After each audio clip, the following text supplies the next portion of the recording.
Madame, Monsieur, bonsoir. Depuis ce mardi 8 juillet, la capitale Lomé abrite la deuxième grande rencontre des compliance et risques officers. 2 jours pour renforcer les stratégies, pour renforcer les systèmes financiers en Afrique et faire face au blanchiment de capitaux.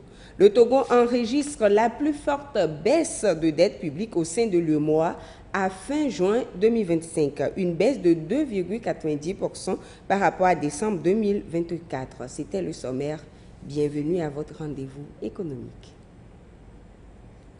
Le Togo se démarque par une économie résiliente en ce qui concerne la dette publique. Le pays enregistre la plus forte baisse de dette publique au sein de l'UEMOA à fin juin 2025, comparativement à certains pays. Les détails avec Ulrich Amega.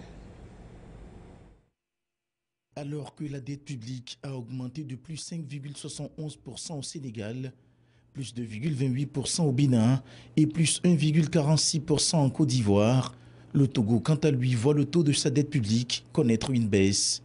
La plus forte baisse constatée dans l'espace de l'Union économique et monétaire ouest-africaine à fin juin 2025, d'après les données du MOA titre.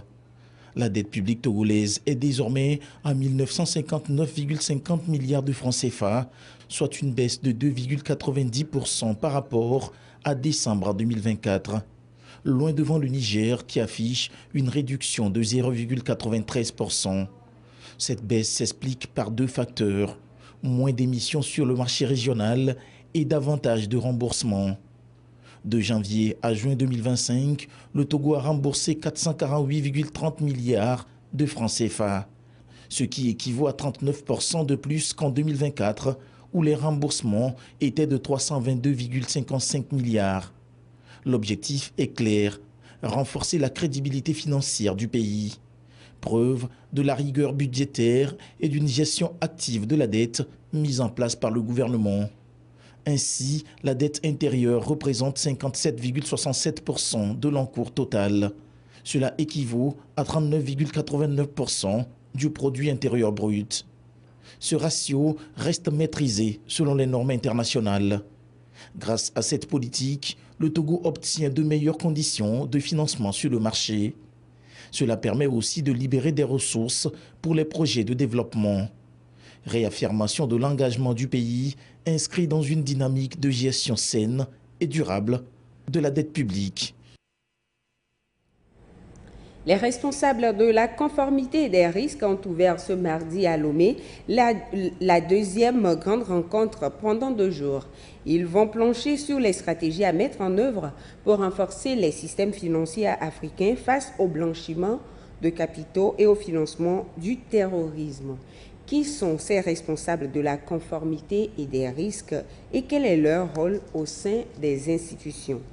Ekwe Sala et Gabriel Aena ont posé la question à 2 experts. Écoutez leurs réponses.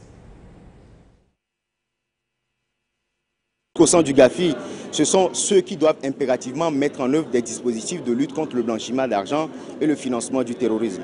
Au sein du GAFI et nos réglementations, nous distinguons plusieurs types d'assujettis. D'une part, les institutions financières, conseillers des banques, des microfinances, des assurances et autres. Une autre catégorie qu'on appelle les EPNFD, entreprises et professions non financières désignées, constituées des notaires, des avocats, des huissiers. En gros, les professionnels du droit qui assistent les transactions, les comptables, experts comptables, auditeurs, agents immobiliers, loteries, casinos et autres.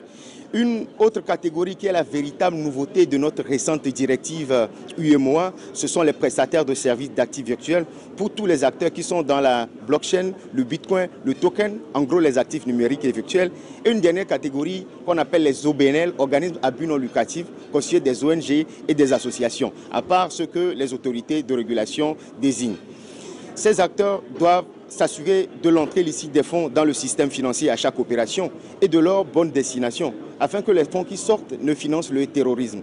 Ils doivent analyser les transactions, ils doivent évaluer les risques, ils doivent mettre en œuvre des dispositifs de contrôle, ils doivent servir de courroie de transmission vers les autorités policières et judiciaires. Notre rôle, c'est vraiment de mettre en place au sein des organisations des dispositifs complets qui permettent d'assurer la lutte contre le blanchiment et le financement du terrorisme. Donc ça va vraiment d'un système de gouvernance avec de la comitologie, de l'organisation, la formation des équipes, ensuite tous les outils qui sont nécessaires à cette lutte et à ce dispositif, donc des outils de criblage pour s'assurer du KYC des différents clients, les outils de filtrage des transactions et ensuite des outils de reporting pour permettre de montrer aussi aux régulateurs que le système est robuste au sein de l'établissement.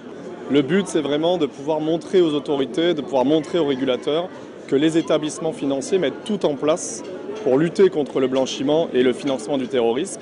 Ça va vraiment de l'identification du client, l'identification des bénéficiaires effectifs pour une entreprise et s'assurer qu'on dispose de toute la connaissance de ses clients pour lutter contre le blanchiment et le financement du terrorisme. Toute cette connaissance client, elle va permettre d'alimenter les outils de criblage, les outils de filtrage et de détecter toute opération suspecte, toute opération atypique et toute modification de comportement qui pourrait montrer qu'il y a un dispositif de lutte, de blanchiment ou de financement du terrorisme qui se met en place au travers d'une relation d'affaires.